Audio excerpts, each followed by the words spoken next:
Good afternoon, everyone. Josh's Severe Weather. Happy Thursday to you. Happy almost November, although hard to believe that it is almost November. Looking out the window, it doesn't feel like it where I live, at least in North Carolina. But we are not done with the tropics. In fact, a very busy start to November expected, probably one of the busiest we've seen on record. And a lot of that has to do with the fact not just that the waters remain above average, but that we're in a favorable phase where there will be lots of thunderstorm activity centered around Central America and the Caribbean. One particular system we're watching closely is not yet formed in the Caribbean, but is expected to by the weekend. And we are starting to have some more agreement on where this system may go and that it could be a more substantial system. So the next name on the list is Patty, and it has the potential to become a hurricane. And down the road, it could also enter the Gulf of Mexico, which we don't want to freak everybody out just yet because it's a ways off, but right now that is the trend. So we are going to see this forming here somewhere in the Southwest Caribbean sometime between Saturday and Monday morning. The Hurricane Center has a medium 60% chance of this developing in the next 7 days, and I expect that that chance will continue to climb here as all the models are picking up on that.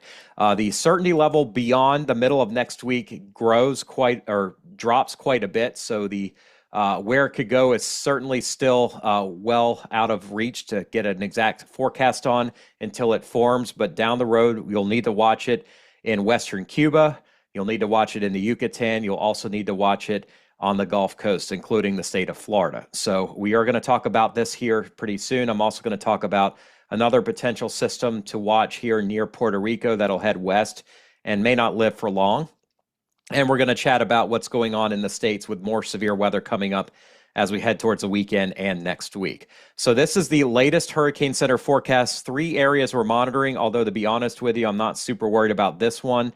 This is the region we've been talking about for over a week here, likely to become Patty. You'll see there's a 10% chance that it becomes a depression or even a storm between now and Saturday afternoon, and a 60% chance between now and this time next week. But more than likely, it's going to happen over the weekend. There's another area we're watching over the Northeast Caribbean. This is one I've talked about a little bit, but I'm not as worried about. It's more of a rainmaker than I think a tropical threat, but we do need to be watching this here across Puerto Rico, Hispaniola, eastern Cuba, and even the southeastern Bahamas, and of course the Leeward Islands and Virgin Islands. That one could end up becoming the next one, which would be Rafael, if it does in fact gain a center. Right now, though, you can see things are still, they're active, but there's nothing of any sort of organization. We have very fast wind flow aloft, curling around this trough here. So this wind shear is keeping things at bay, but the 2 areas we're watching are here and here. This area is going to be kind of grown out of thunderstorm development, and the area in the Northeast Caribbean is actually the tail end of a front. And as soon as the wind shear drops off, it does have a chance of developing. This is the area between between the U.S. and Europe that is also mentioned with a 20% chance of developing. It's actually heading southeast, but the water temperatures are pretty cool there, so it probably doesn't have much of a ceiling. We are going to have to also watch the Eastern Pacific here with a couple of different spin-ups, but right now nothing expected in the short term to become much of a threat. Here's a closer look at the Central Atlantic. You can see how wet things are getting here around Puerto Rico, the Virgin Islands, and the Leeward Islands.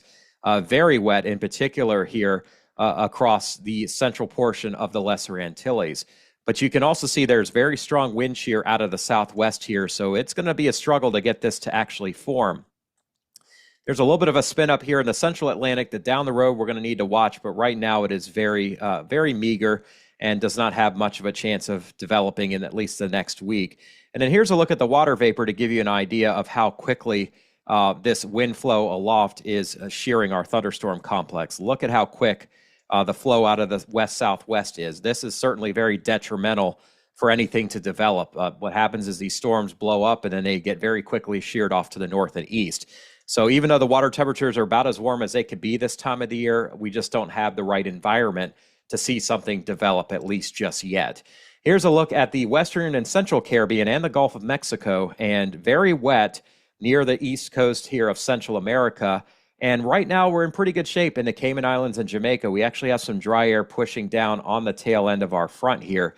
And this air will settle down for a few more days, but it's not going to last that way. Eventually, we're going to see something forming, generally speaking, in this area. At least that's what the majority of our models are showing.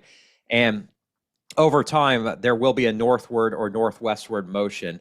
We have one model, the GFS, which is trying to take it up in this direction, but I don't trust that model. It's been super inconsistent.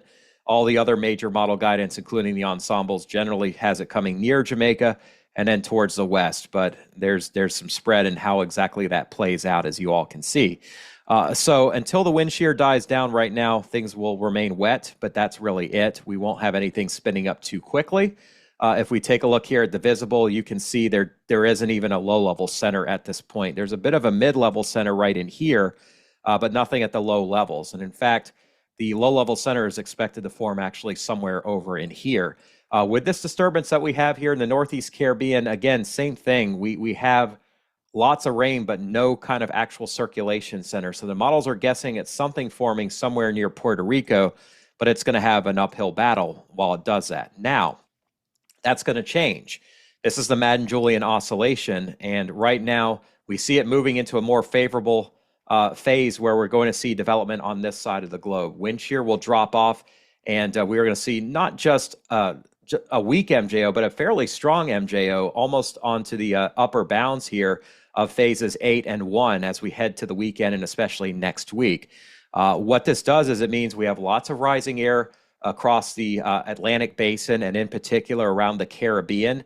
And with warmer waters, that favors the tropical development. But the fact that we're so far from center here and we're in this favorable phase for at least 10 days is obviously of concern, as we are likely to see not just one storm, but maybe a few storms here. The other concern is that water temperatures down here are still very warm, above 29 degrees Celsius, which is 84 Fahrenheit. And in the Northeast Caribbean and near Jamaica, 87 to 88 degrees Fahrenheit. We need 80-degree water to sustain a tropical system. That would be about 27 Celsius. But this area in here is supportive enough of one. This area in here is as well. And things are definitely ripe across these areas here, near Mexico and across the entire Caribbean and even the Southwest Atlantic. So here's a look at probabilities of having a tropical system. And you can see those chances start to climb here as we get to Friday and Saturday in the Southwest Caribbean, a 90% chance that we'll have a depression by Saturday evening. You'll see that, generally speaking, whatever forms is either going to go north or northwestward. And, oh, by the way, this is a separate feature. So we actually have two separate features in here.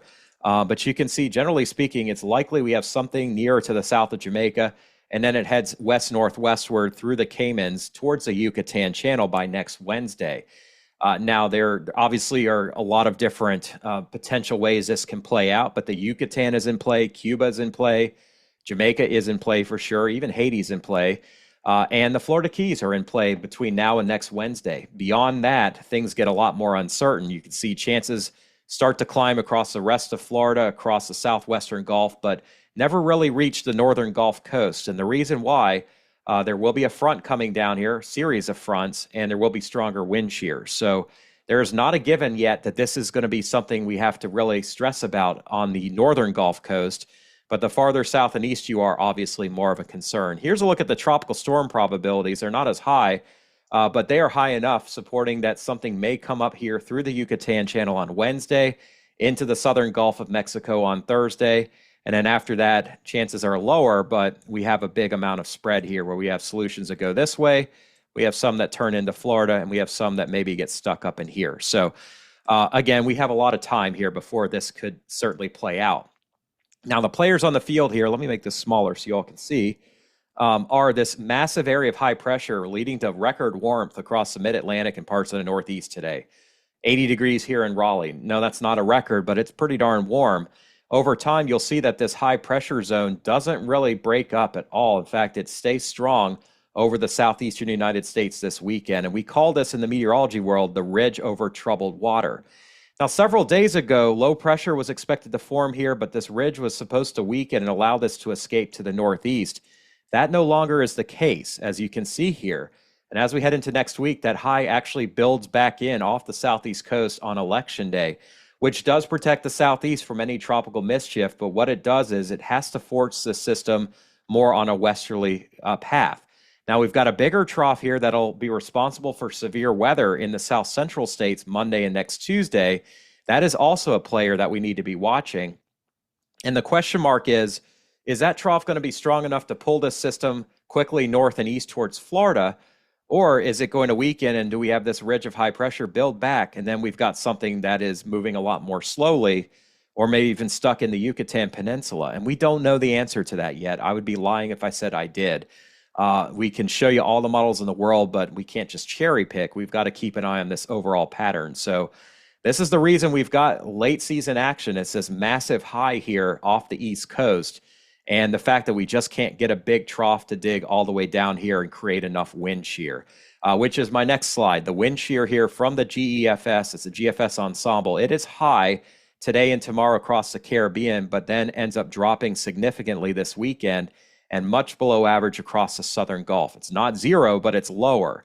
As we move on into next week, you will see pretty favorable upper level pattern here with light easterly wind shear over the Northwest Caribbean for Tuesday and Wednesday. Now it's below average up in here, but these values of 30 and 40 are not very good for a tropical system. So if this system does try to make it farther north, it is going to encounter a lot more hostile wind shear later next week. But if it stays tucked down here, it's going to be in a spot where it could maintain hurricane status. Water temps are certainly warm enough for that to happen. Wind shear is low enough for that to happen. But what we don't know yet is where it forms, where it goes, and how much land it's going to have to go through. So, this is crazy to see this. I mean, almost zero wind shear in the Northwest Caribbean. If something were to pop up here, if this were right, we'd have a major storm. But that may not be the case necessarily. So I do want to show you some ensembles before I show you the operational models. This shows low pressure forming in two different spots. You can see the Southwest Caribbean and also near Hispaniola. This will be between now and Saturday. And then you can see two separate systems. This tracks our more well-defined systems. And if something does form up in here, we have one ensemble member only taking it into the Gulf. We have one taking it this way and nothing else develops it. But the system in the Caribbean, that obviously has a lot more support for it. You can see the Northwest Caribbean is in play. And this is next Tuesday night, election night. As we head into Wednesday, we have several ensemble solutions that now go into the southern Gulf of Mexico. But the farther north they get, in general, the weaker they could be. You can see here, yes, we could have a hurricane heading up to the Florida Panhandle. We could have a hurricane south of Louisiana, but the likelihood of a stronger system affecting this portion of the Gulf is actually pretty low due to that wind shear. More than likely, a stronger storm would stay down in here. So, yeah, we can look at the ensembles all we want, but I do think we have to actually use some common sense meteorology at this point. Oh, by the way, you can see there will be more potential action here heading into the second week of November. But it's way too soon to make any kind of forecasts that will be accurate. Here's the European ensemble, and it shows a similar setup here, although it has our low pressure near Puerto Rico farther north and not interacting with Hispaniola. But it does have low pressure here forming south and west of Jamaica, between Jamaica and Honduras. And this is Tuesday afternoon, and then here we go into Wednesday, and you can see the European actually has several more members showing a hurricane. But several are actually going this direction, and some are going in this direction, and not very many in this direction. So, again, a lot of support for something, but where does it go? We're not quite sure just yet. Here's the spread here. I mean, all over the place, from Florida to the Bay of Campeche.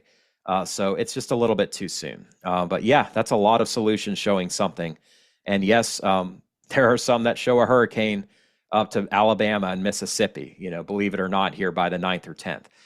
If the U.S. has a system, I think it's possible it could impact South Florida as soon as next Thursday. But if it's going to try to go in a different direction, we've got a little bit more time, maybe until next weekend. But that's a huge if at this point. Here's a Canadian model. And again, not here to hype things up, but it is definitely developing this thing pretty quickly into a hurricane. And you can see this would be not as desired in Florida, obviously. This is next Wednesday morning. And yes, we have solutions going this way. We also have solutions going in this general direction here. So it's not that it's never happened. Florida's had hurricanes in November, but there have not been very many. This certainly could be one if it does, in fact, follow that track eastward. This one even has something towards Louisiana, but boy, I don't think that's super likely at this point. You can see the Canadian also has more action here, just like the GFS showed us here, as after we get past the 10th or so. Here's the European real quick. And this is the operational, only because I don't have the rainfall on here, but you can see it's showing low pressure forming Sunday morning southwest of Jamaica. And it is not as strong as the other models because the European, in my opinion, doesn't do a great job picking up on circulations. I think once this storm forms, it's going to do a better job, but it didn't even know that Milton was a Category 5. It had it as a 1. So this is an inferior model when it comes to intensity forecasts on tropical systems. But by next Wednesday, it's approaching western Cuba. By next Thursday, it's north of the Yucatan, and then it's in the western Gulf of Mexico by next weekend. But at that point, it hits a brick wall. You see this front right here. That will keep it from ramming into Texas. So that's not happening. More than likely, it's in here and it's weakening due to wind shear, if that is correct. It may drift west towards Mexico as well. Here's a Canadian model, and this one continues to be aggressive, albeit not as strong as yesterday. It has a near hurricane approaching the south coast of Jamaica next Monday evening, and then moving west-northwest towards the western tip of Cuba on Wednesday as a hurricane, and then continuing as a hurricane into the south-central Gulf of Mexico. That would not be good. But you can see the storm is going to interact with this trough here next weekend and try to turn to the right and probably weaken. But this shows a hurricane approaching Panama City and Apalachicola. And it takes our next system, by the way, and brings it up through the Bahamas and then turns it away and keeps it stuck east of Florida. Pretty crazy that we have two potentially named systems near Florida by next weekend on the 10th. But this pattern does show that signal, at least that could happen. Here's the Icon model, and this one is probably the strongest of them. It does not threaten Jamaica directly, though. It's farther south and west. And in fact, this brings the storm up to near Tulum, Mexico next Wednesday night as a stronger hurricane. And fortunately, because of the interaction with the Yucatan, it would weaken as it does so and comes into the southwestern Gulf next Friday. Oh, by the way, here is the other one. It's got it circling north of Hispaniola early next week, and then eventually getting driven west by our high-pressure ridge towards the Bahamas later next week. Here's the GFS, and everybody talks about how great the GFS has done in picking up on things. Well, in my opinion, the GFS is doing poorly with this, and I'll show you why. You see this area of low pressure here. The GFS is ignoring it and trying to form the wrong part of the trough into a tropical system, and as a result, it's trying to pinwheel it from our system north of Puerto Rico and take that and yank it up towards Haiti. And it showed that a few days ago as well. To me, it's fixated on the wrong part of this piece of this system, and I just don't think it's going to be right. Eventually, it tries to bring it up into South Carolina as a tropical storm, and I just don't expect that to happen. I like the other three models in that they've been more consistent, whereas the GFS has been kind of all over the place.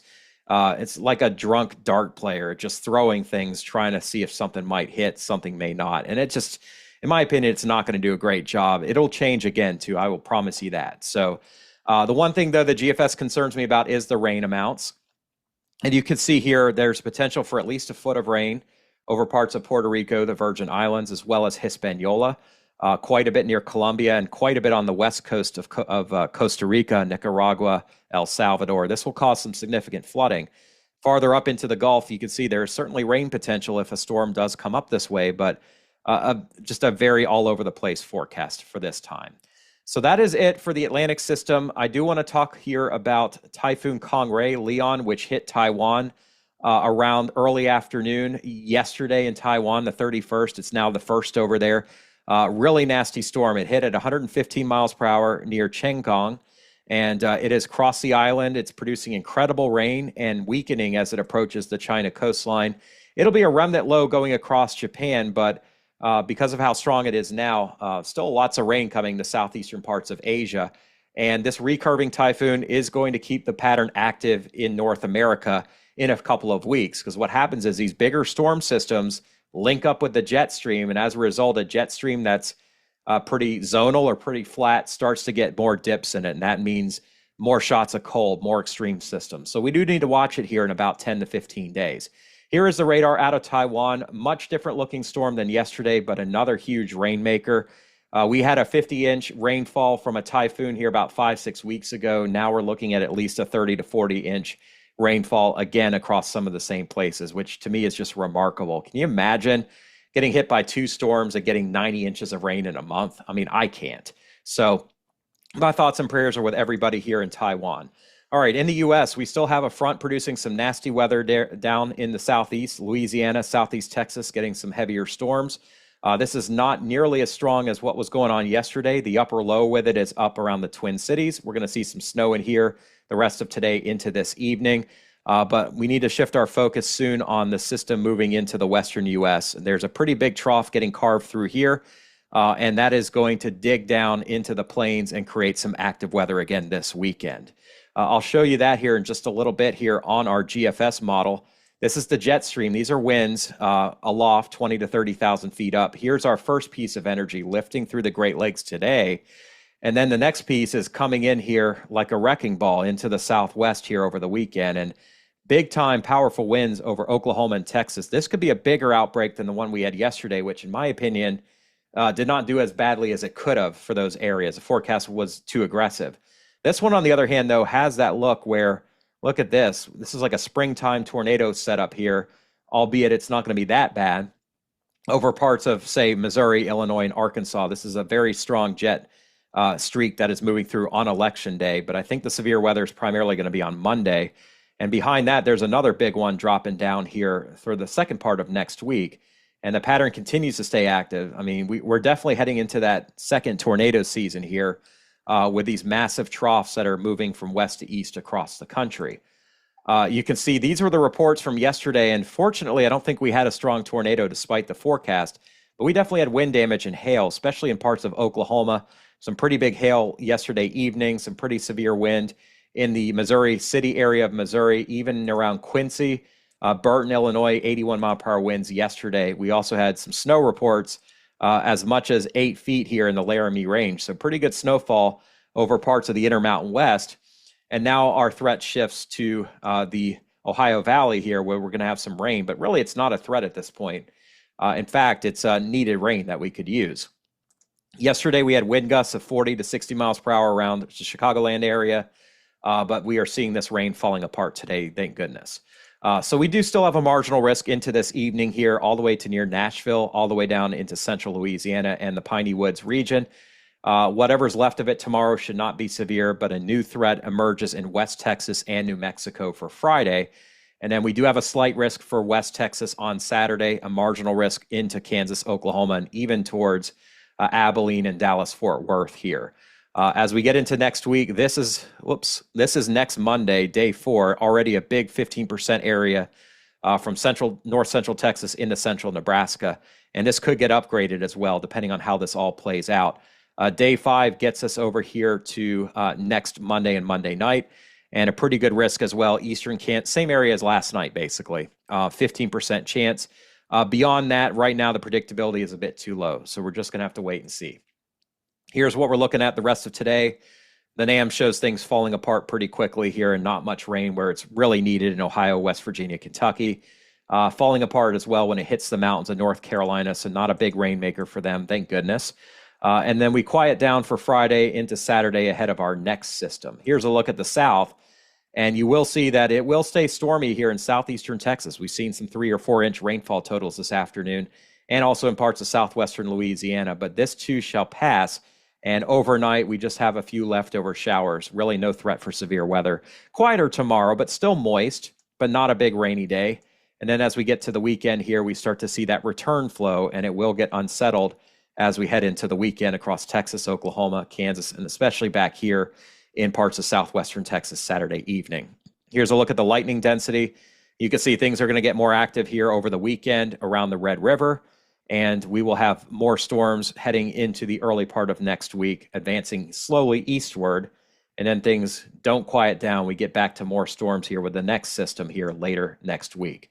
We'll, of course, have more about that. My focus primarily is on future Patty, which I do expect will form by Sunday or early Monday at the latest. Until that happens, though, there's still some uncertainty on this forecast, and I just don't know exactly where it's going to end up going. I'm not ready to say Florida, but if you are in Florida, I think you do need to be watching. I hope everybody has a safe evening, and we'll be back tomorrow afternoon. If you did enjoy this video, I ask you to come back. I am a meteorologist, and my aim is to help everybody just plan ahead for major weather events. I try to keep the hype out of it. Obviously, when we're talking about future hurricanes, there's some of that. But my goal is to try to keep things as calm as I can and collected and give you all the science behind everything. And I can't do that without my Lord and Savior, Jesus Christ. I go into prayer every day that what I'm going to say matters and can help other folks. And I truly believe that that's why I'm here. It's not to create the anxiety so much as to help others calm them down. And Paul tells the church of Philippi that exact thing, Philippians 4:6. Do not be anxious about anything, but in every situation, by prayer and petition, with thanksgiving, present your requests to God. And the peace of God, which transcends all understanding, will guard your hearts and your minds in Christ Jesus. I don't know about you, but I don't have anybody else that can go to bat for me like God through his son, Jesus Christ. Presenting your requests to God, trying not to worry, but to be faithful. There's an election coming up. There's a lot of things going on, but just know that the Lord doesn't want us to worry about things that may not even happen. The Lord wants us to put our faith in him. And through thanksgiving and appreciation of what we do have and not worry about things we don't yet have. But by presenting those requests to God, he will give you peace. And that peace is in the form of Jesus Christ, our Savior. I pray that you have a safe day and night. And if you have any prayer requests, please list those. I will spend time praying for you. Hope you all have a great night. See ya.